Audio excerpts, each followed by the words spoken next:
I've said it before, and I will absolutely be saying it again. We need to be studying for parenthood like we do our careers. So we take courses, we read books, we follow the people who have more experience than us in our careers. For most of us, we don't just like show up to it one day and expect to get paid the big bucks, right?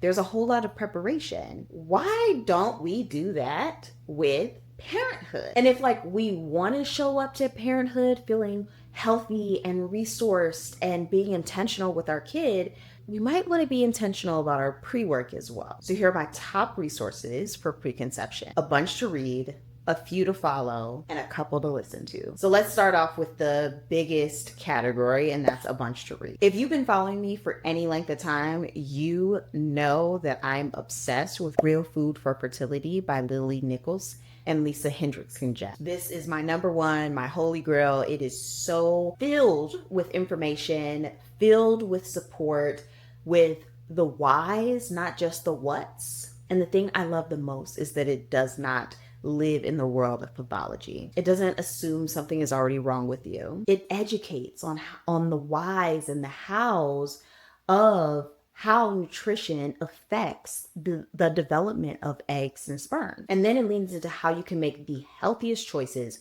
for the best outcomes. And it doesn't stop at food either. It also talks about toxins and movement. It gives you a more holistic picture. Second is Preconception, the complete fertility guide for queer and trans parents to be by Liam Colley. Now this is the holy grail for queer conception. You're queer and you don't have the gametes, the sperm or the eggs to create your family. That actually has a name and it's called social infertility. And there are like so many paths through that. There's so many decisions, so many options. And honestly, most of us were never taught almost any of them.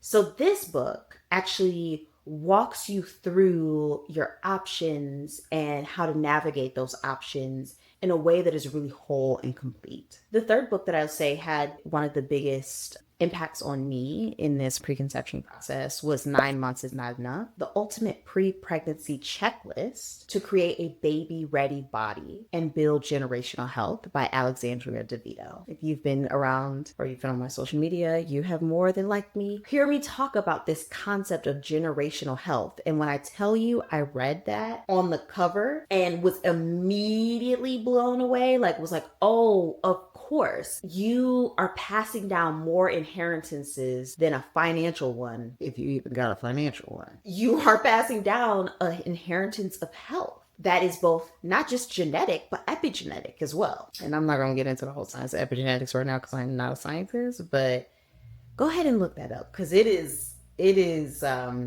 really interesting.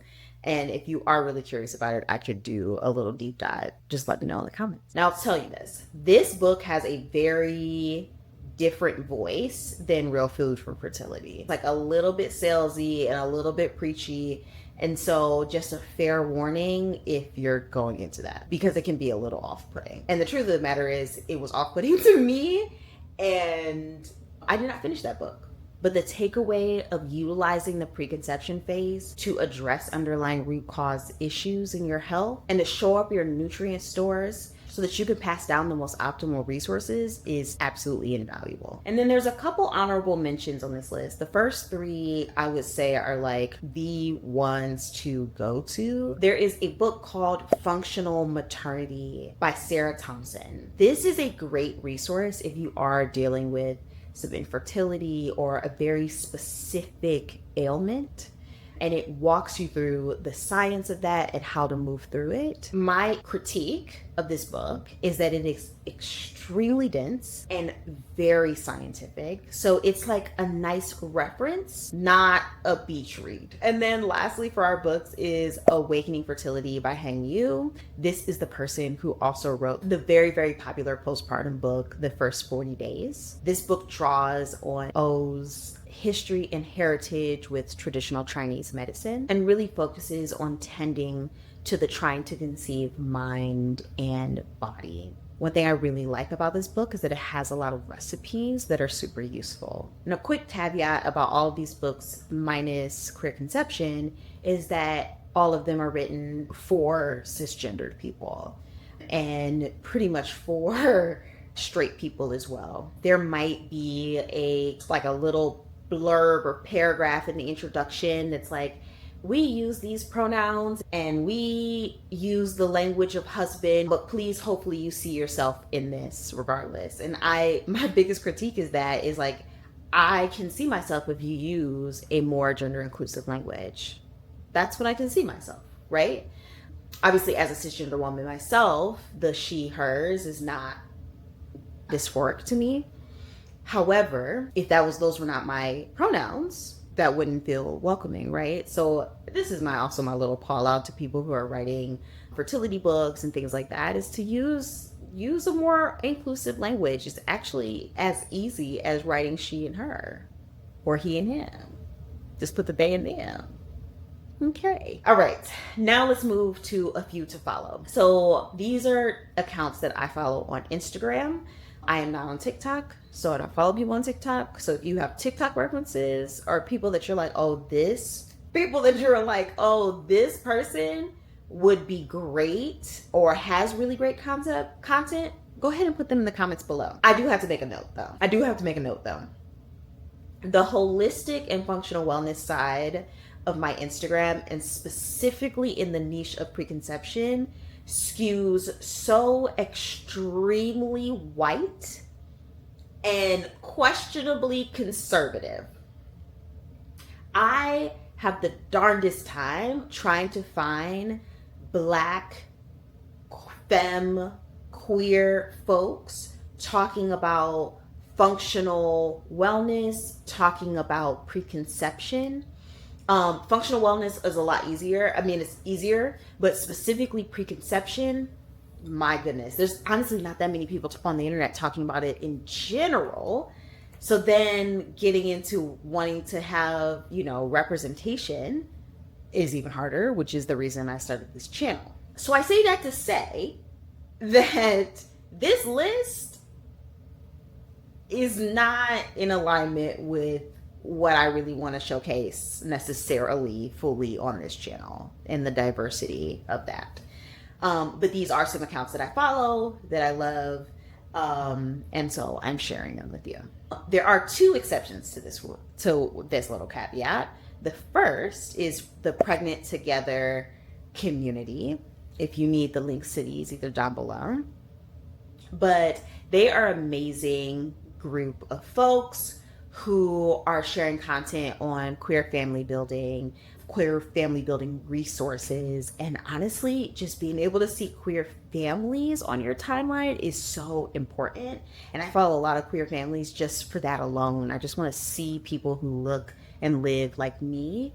So I follow a lot of those folks, and I can do a whole nother video of queers that I follow. But specifically, Pregnant Together community is a resource on Instagram and off of Instagram for this. And then the other kind of caveat is Dr. Suzanne from the Mama Space. She is a radical mama perinatal therapist who is creating content on the internet and is very liberation oriented. They're doing the Lord's work of being Black and radical and scrunchy on the internet. So thank God for them in that space. And then the other two that I really enjoy is, I'm reading my notes right now, Yasmin Murrieta, correct spelling down in the description box. And she pre and postnatal nutritionist with a very cute aesthetic and vibe, who is currently in her preconception era. So I really enjoy watching other folks that are in their preconception era who are, sharing that journey. And last but not least is the Tessa Smith. She just left her preconception era. She is now pregnant with her second, but I love her kind of day in the lifestyle series. She had an amazing day in the life preconception series that I really loved, and I would just binge her content. She also has a lot of from scratch cooking that I enjoy as well. So those are my kind of preconception follows for you.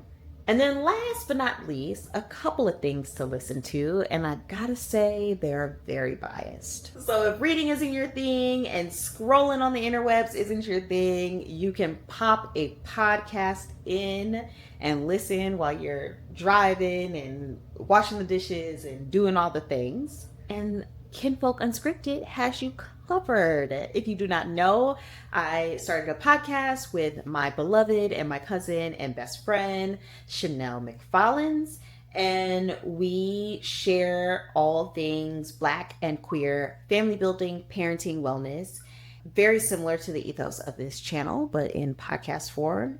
And it is both me, a queer woman, married, looking to get pregnant, and my cousin, who is a straight, married mom of a 4-year-old. So it is getting a little bit of both perspectives, and there are quite a few episodes on the podcast that fall in this preconception category. We dropped our first preconception episode titled Preparing for a Baby Mentally, Spiritually, and Relationally. In that episode, we get into the why we actually want to parent, grief and longing, queer considerations for family building, preparing your partnership, and yes, what our auntie name's gonna be. And then in another episode, we actually sit down with the author of Preconception, Liam Colley, and we talk about so much. We talk about the full landscape of queer family building. And that episode is for anyone who's in the thick of queer conception, who is thinking about it, and, you know, obviously the people who love people who are in it as well. And then lastly, if you are watching this video the week that it drops, this week, the second part of the preconception series or preconception episodes on the podcast is going to go live, and that's all about the body and the physical body preparation for a little one. So if you ain't subscribed to KU, go ahead and do that. You can do it on YouTube, you can do it anywhere you get your podcast. Just go ahead and subscribe there, and we got something for you.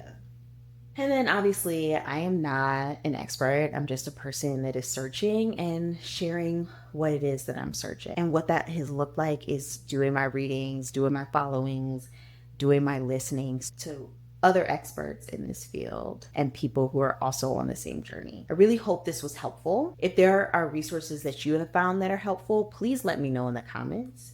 And if you have enjoyed this video, please like, comment, and subscribe so that we can continue to build this community. Bye, friends.